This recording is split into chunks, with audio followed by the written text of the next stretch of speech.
महादेव की जय। बंदी छोर सदगुरुदेव की दया से सदग्रंथ बीजक का टीका जो सदगुरु श्री पूरन साहब जी ने किया है, इस ग्रंथ का नाम त्रिजा है। अब मैं त्रिजा के आधार से इसका टीका बता रहा हूं। शब्द नंबर 65 तक हो चुका है। अब आगे चलता है शब्द नंबर 66।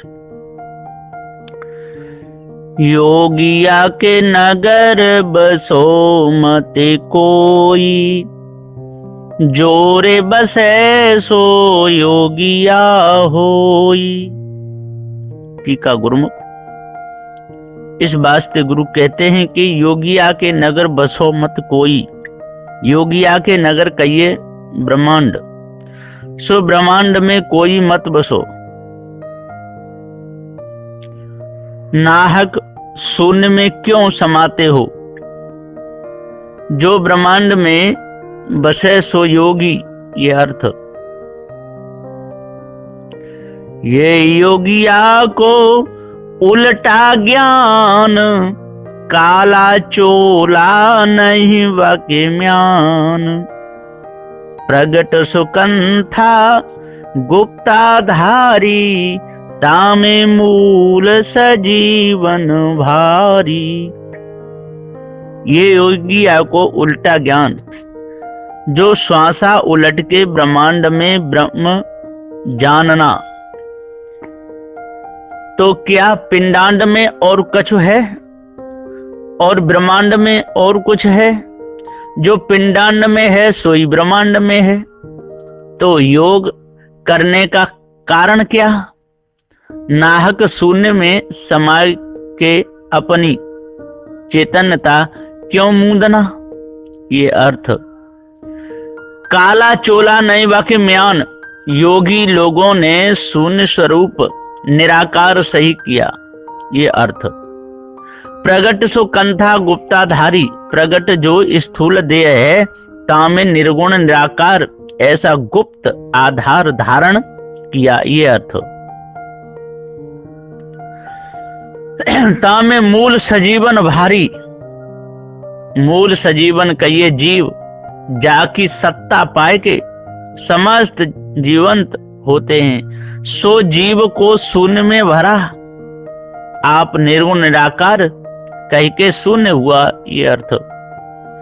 वो योगिया की युक्ति जो बूझे, राम रमे ते ही त्रिभुवन सूझे। अमृत बेली छिन छिन पीवे, कहीं कबीर योगी युग युग जीवे। ये चौपाई नंबर 5 और शब्द नंबर 66। वो योगिया की युक्ति जो बूझे, गुरबा लोग बोलते हैं कि जे ही युक्ति से योगी लोग मग्न रहते हैं, सो युक्ति बूझ के राम में रमे। राम कहिए आत्मा, जो सर्व का अधिष्ठान है, तामे रमे। आत्म स्थिति होए तब तीन भुवन सूझे। तीन भुवन कहिए त्रिकुटी, श्रीहट और गोरहट। इनका साक्षी होए तब जीव ईश्वर की एकता हो, ये अर्थ। अमृत बेली छिन छिन पीवे, अमृत बेली कहिए श्वासा।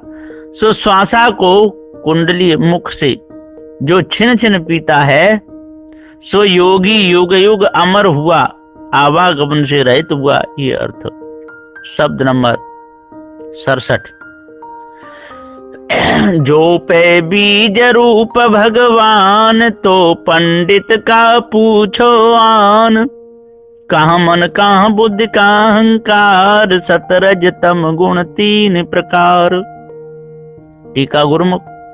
जो पे बीज रूप भगवान, तो पंडित का पूछो आन। गुरु कहते हैं कि आत्मा में जगत कंचन मोहर प्रकार है, तो नाना प्रकार का उपदेश किसको होता है? आप ही अपने को तो कोई उपदेश करता नहीं, और जीवन को जीव उपदेश करते हैं।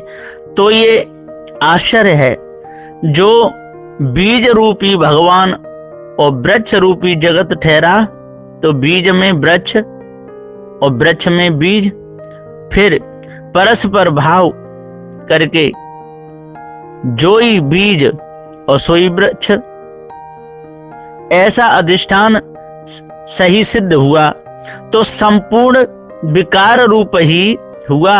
तो फिर और विकार क्या पूछते हो? ये अर्थ। फिर मन कहाँ, चित्त कहाँ, बुद्धि कहाँ, अहंकार कहाँ? ये तो संपूर्ण आप ही हुआ। तो अंतःकरण नाम किसने रखा और किसको भास हुआ? फिर भाषक एक हो गया। ये आश्चर्य। रजोगुण, सतोगुण, तमोगुण ये त्रिगुण आत्मा में संभवते नहीं, फिर त्रिगुण आत्मा में सिद्ध हो रहे। ये आश्चर्य। विष अमृत फल फले अनेका, बहुधा वेद कहे तरवे का। कहीं कबीर तय में क्या जान, कोधो छूटल को रुझान। ये चौपाई नंबर 4 है, शब्द नंबर 66 में। सदगुरुदेव जी पुकार के समझाते हुए कहते हैं, आत्मा तो एक सर्वदेशी, फिर संपूर्ण एक के समझे सबको समझना कि नहीं, तो नाना प्रकार के विष अमृत फल माना है। कहीं कहता है कि मैं सर्वज्ञ, कहीं कहता है कि मैं किंचज्ञ, और कहीं कहता है कि मैं ईश्वर, और कहीं कहता है कि मैं जीव, और कहीं कहता है कि मैं ब्रह्म, और कहीं कहता है कि मैं आत्मा। ऐसा नाना प्रकार से खराब हो रहा है। अखंड रूप कैसे मानिए? ये अर्थ। बहुधा वेद कहे तरबे का, नाना प्रकार से तरने का उपाय वेद किसको कहता है और कौन करता है? अद्वैत उपदेश तो सबने किया, परंतु द्वैत सबन को भाया। जो द्वैत नहीं भाषा, तो किससे अद्वैत उपदेश किया? फिर द्वैताद्वैत एक करके बीज वृक्ष न्याय ठहराया। तब गुरु कहते हैं कि देखो इनका निर्णय कहाँ रहा और पारख कछु इनको प्राप्त भया नहीं। ये अर्थ। कहीं कभी तय में क्या जान, जब विज्ञान में जाना तब ज्ञान अज्ञान दोनों संभव हुआ, तय में कछु रहा नहीं। तब बंधा कौन और छूटा कौन? सारा दिन पिसान पीसा, चलनी में उठाया हलाए, देखो तो खाली का खाली। ये अर्थ। मृग तृष्णा का तोय और बांझ पुत्र को न्याय, अस विचार वेदांत का अंत कछून लखाए।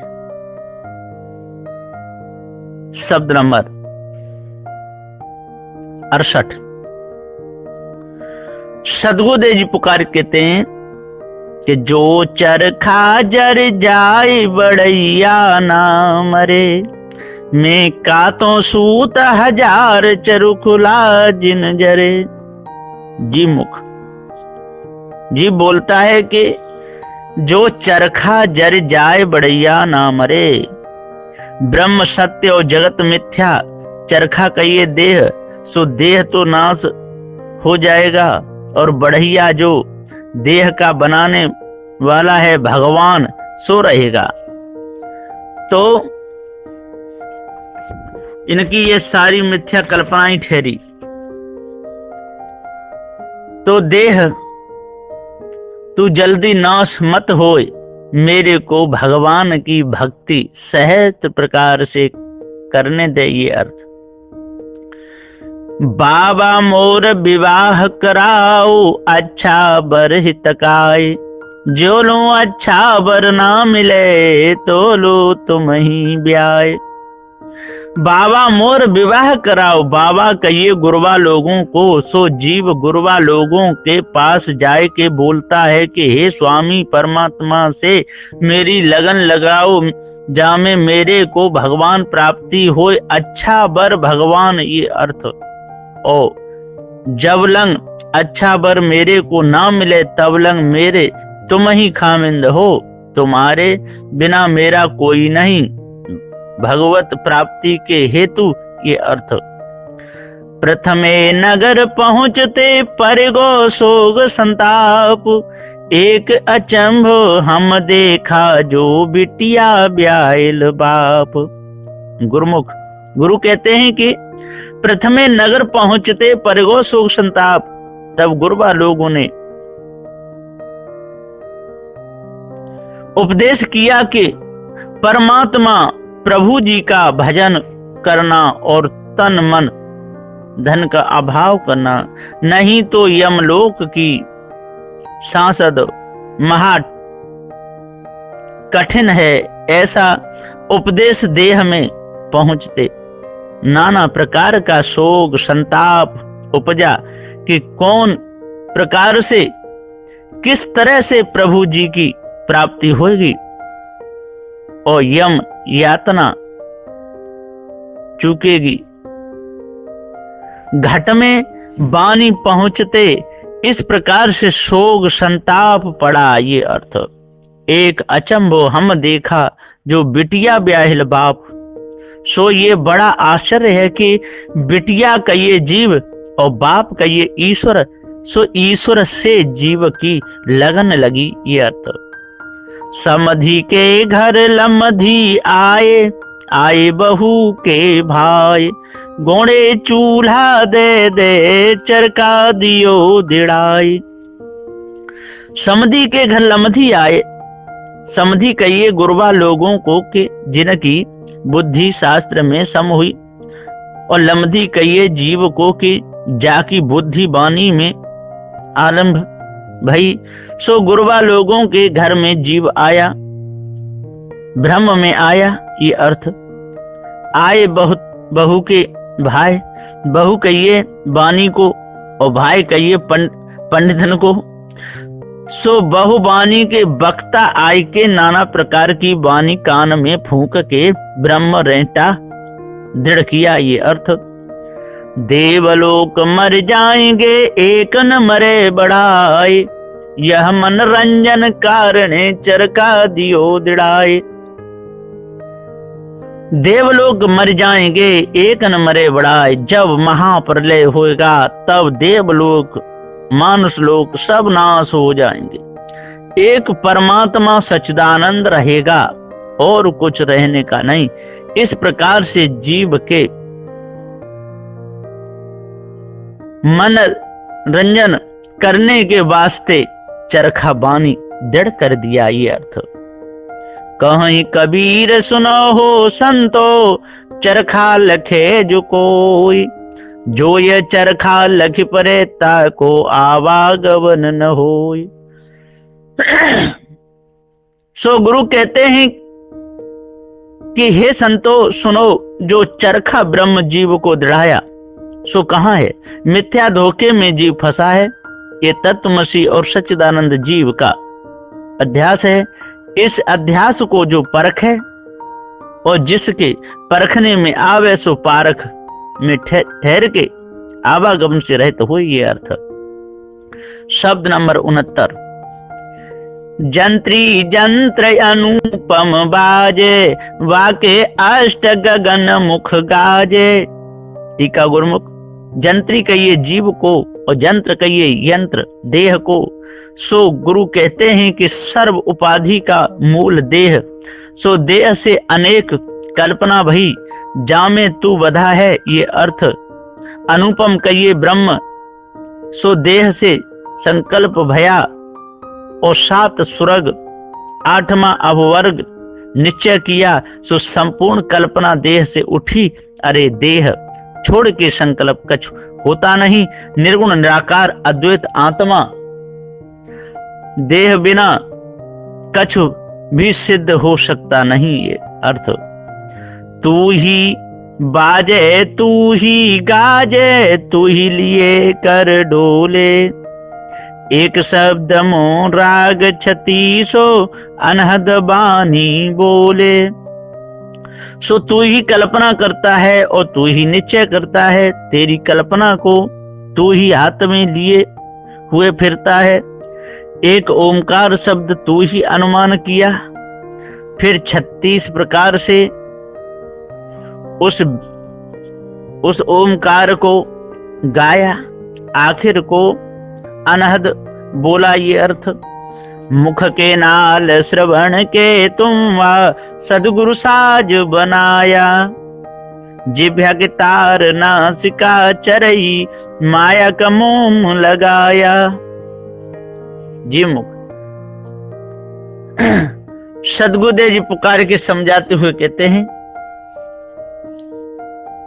कि मुख के नाल श्रवण के तुम्मा सदगुरु साज बनाया, और जी बोलता है कि मैं किंचित मेरे से क्या होएगा।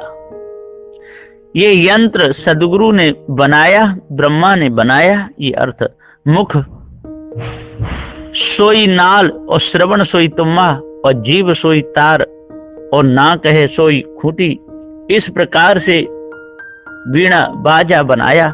ता ऊपर माया का मोम लगाया, चाम मांस से मड़ा। ये अर्थ गगन मंडल में भया उजियारा, उल्टा फेर लगाया। कहीं कबीर जन भय विवेकी, जिन जंत्री सो मन लाया। जब जो लक्ष्य बाहर फैल रहा है, सो एकाग्र करके फिर श्वासा को मेरुदंड के तरफ से फेर के उल्टा लक्ष्य लगाया। तब गगन मंडल को मीन मार्ग से उल्टा लक्ष्य चढ़ा और भंवर गुफा में ठहरा। तब महा प्रकाश हुआ सोई ब्रह्म। इस प्रकार से जो यंत्री सो मन लगावे और साक्षात्कार होवे, सोई जन विवेकी मोक्ष आरूढ़, ऐसा जी बोलता है। ये अर्थ शब्द नंबर 70। जस मास पशु की तस मास नर की, रुधिर रुधिर एक सारा जी। पशु की मांस भके सब कोई, नरे न भके से आरा जी। गुरु कहते हैं कि जैसा नर का मांस वैसा ही पशु का मांस, और रुधिर भी एक सरीखा है। सो पशु के मांस को राक्षसगण, हिंसक जीव, श्वान सियार समान भक्षण करते हैं और बोलते हैं कि अहम ब्रह्म, हमारे को विध निषेध नहीं। एक मेवाद्वितीय ब्रह्म, ये संपूर्ण एक ब्रह्म ही है। मरने को कोई दूसरा नहीं, ऐसा बोलते हैं। तो ये अपने पुत्र को और अपनी स्त्री को क्यों नहीं मारते खाते? जैसे सियार ढोर मुर्दा खाता है और अपनी जाति को नहीं खाता। ऊपर ऊपर सब अद्वैत कहते हैं और भीतर भीतर सबको द्वैत भासता है।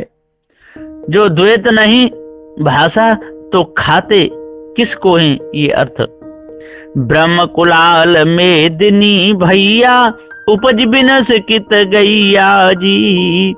मांस मछरिया ते पे खैया, ज्यों खेतन में बोइया जी। ब्रह्म कुलाल मेदिनी भैया, उपज बिनस कित गैया जी। ब्रह्म कुम्हार पृथ्वी पर पैदा होके नाना प्रकार की वाणी बनाया और सृष्टि रचना किया, ऐसा वेद बोलता है। सो ब्रह्म निरावेव कि सावेव।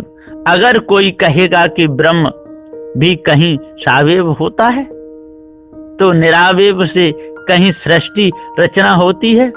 सावेव बिना स्फुरण भी नहीं होता है और इच्छा भी नहीं हो सकती।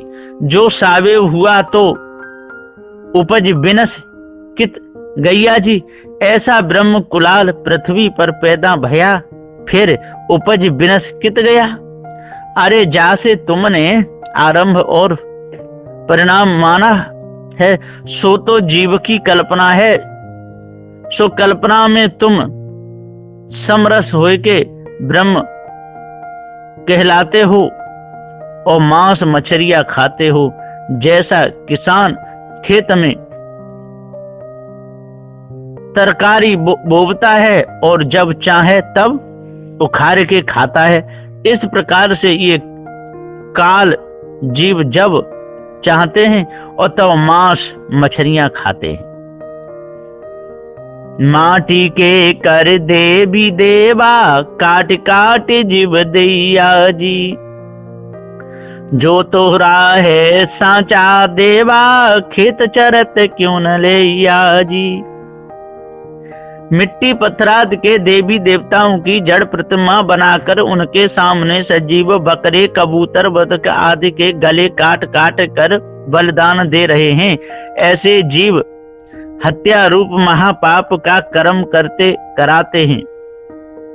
भला कोई कहेगा कि शास्त्र का प्रमाण है, सो प्रमाण से हम देवता निमित्त उपासना करके खाते हैं।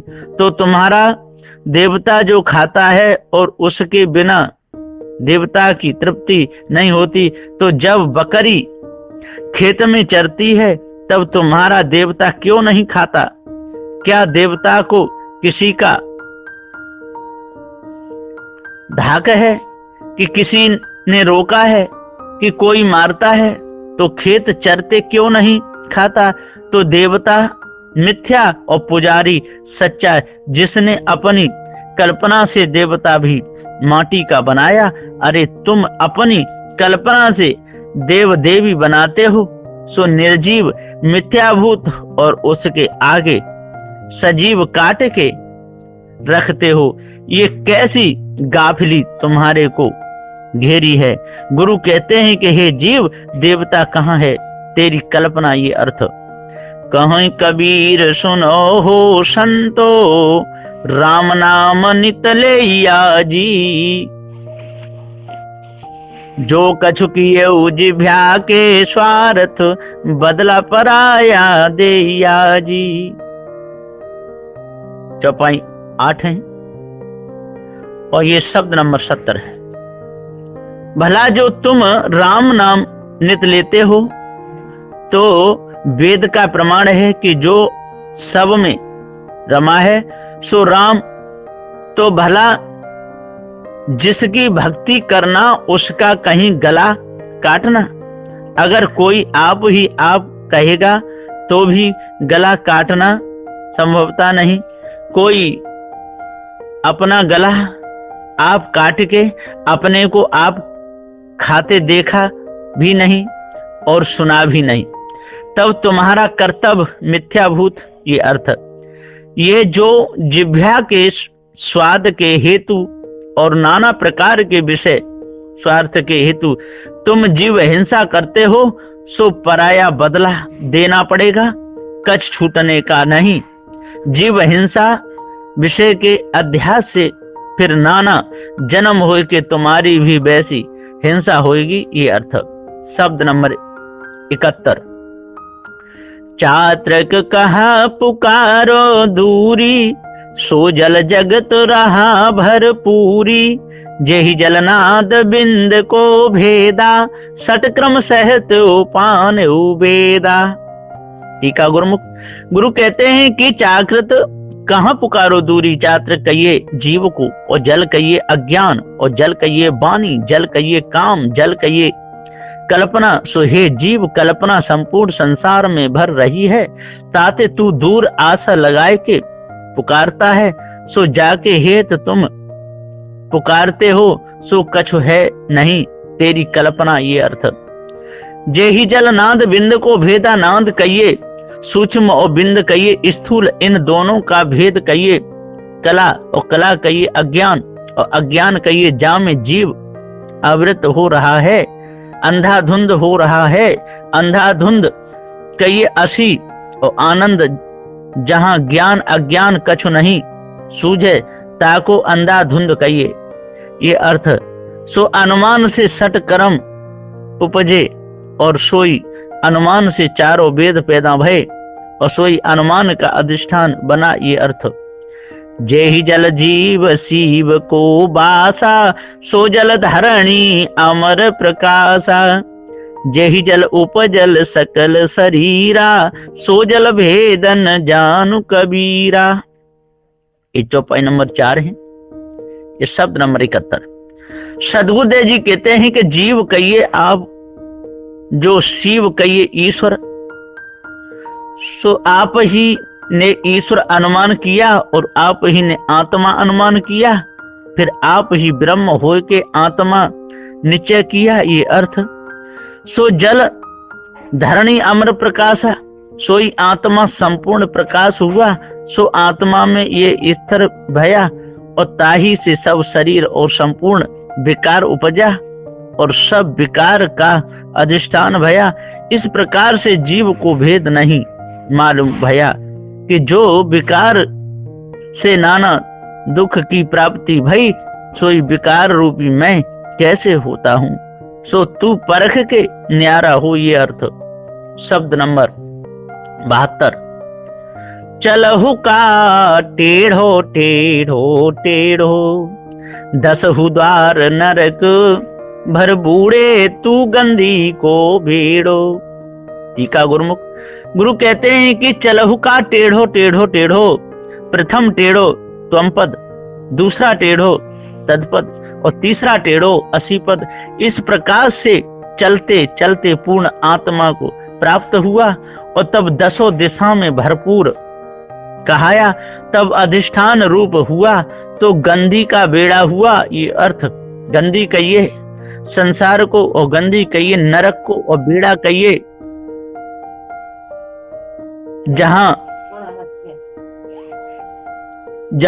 जहाज को। सो आत्मा हुआ तब कहा कि मैं निर्विकार हुआ, परंतु संपूर्ण विकार का और जगत का अधिष्ठान हुआ। ये अर्थ फूटे नैन हृदय नहीं सूझे, मत एकऊ नहीं जानी, काम क्रोध तृष्णा के माते बूढ़े मुए बिनु पानी। देखो इनकी आंखें फूटी और ऊपर की भी आंखें फूट गईं, जो जगत विकार देखते हैं और कहते हैं कि मेरे को जगत दिखता नहीं, अस्थि आत्मा दिखता है और हृदय नहीं सूझे। हिये में जो ज्ञान था सो भी खोया और कहने लगे कि ज्ञान अज्ञान ये दो मेरे विषय नहीं है, मैं केवल आत्मा। तब चारों गई। ये अर्थ काम भक्ति क्रोध योग तृष्णा ज्ञान ये तीनों मत में मस्त होके बिना पानी बूढ़ गए, बिना पानी बूढ़े मुए अपने ही अनुमान में आप मग्न हुए। ये अर्थ जो जारे तन भस्म होए धुरे गाड़े किर मिटी खाई, सीकर स्वान काग का भोजन तन की यह बड़ाई। जो जारे तन भस्म होए धुरे गाड़े किर मिटी खाई। अरे देह तो नाशवंत ठहरी, जारे भस्म हो जाएगी और गाड़े तो कीड़े माटी खा जाएंगी और ऊपर पड़ी रहेगी तो सियार कुत्ते कौए चील आदि खा जाएंगे। तन की यह बड़ाई है।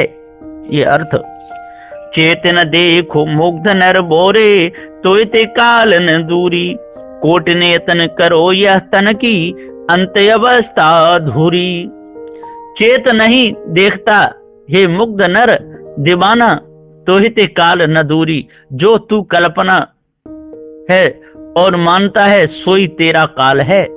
ये तन के वास्ते कोट यतन करो परंतु अंत अवस्था को धूर में मिलेगी ही मिलेगी। बालू के घरवा में बैठे चेतत नाही अयाना, कहीं कबीर यह कहीं कबीर एक राम भजे बिनु बूढ़े बहुत सयाना। ये चौपाई नंबर 10 है, शब्द नंबर 72 में। जैसा बालू के घर में कोई बैठता है तो रहने को आश्चर्य है, परंतु जाने का कछु आश्चर्य नहीं। ऐसी ये देह है सो जानता नहीं अज्ञान। सो गुरु कहते हैं कि एक राम ऐसा अनुमान जो दृढ़ किया है, सोई बंधन है, सो छूटे बिना बांधा गर्भवास को जाएगा। ये अर्थ ये शब्द नंबर 72 तक यहाँ पर टीका पूरा हुआ। अब यहीं पर मैं अपनी वाणी को विराम देता हूँ। बोलिए श्री सद्गुरुदेव